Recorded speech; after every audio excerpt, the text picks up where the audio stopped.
At tayo mamayabas guys. So yan o. Ito nga pala guys ang toilet at andyan ang tissue.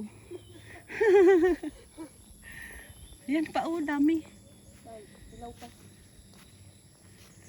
Yan o. May pre-bayabas guys.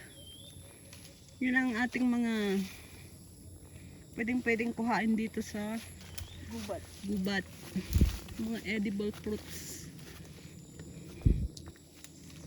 Hugasan pa to, no? Ayun pa, oh. Ayun, oh. Ang laki niyan, oh. Baka kaya di tumutubo dito, ano? Saan to galing? Sa tai. Ayun ang hinog! Kung dito kayo tumae, guys, at kumain kayo ng bayabas, tutubo yan din, eh. Pwede sa ako. Ayun ang hinog tao. Dilaw na. Kuha. Pangsigang. Ayun pala, ang dami oh. Ang tumba lang. Kaluoy nga rod. Ayun, ang laki, oh. Ikaw na.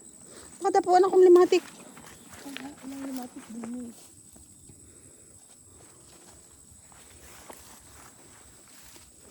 Ba't tinumba nila? Ang ba yan? Yun, oh, yun. Kaya ako takot. Wala ka man dalang pagkain. Oh, pwede na rin. Oo nga. Pwede na ito eh. Pwede na atay. O, diba? O, yan ang mga tour guide. Gagawin lahat.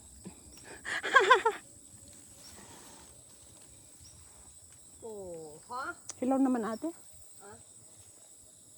Oo. Oh. Hilaw siya.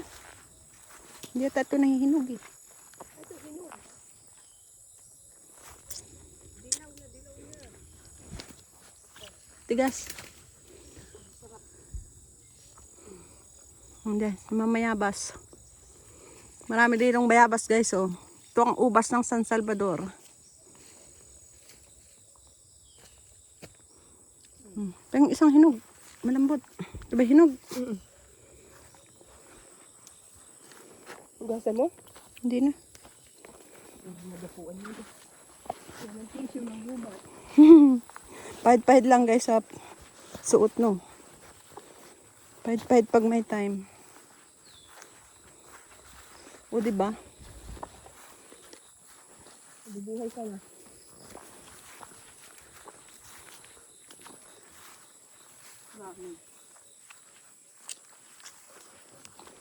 Ay, red. O, red. Hindi ko nadala yung plastic ni Kuya. Pagkain ni Chinchin, guys. Lunch nyo. Kanyang kahirap ang buhay din namin. Ito ang lunch namin.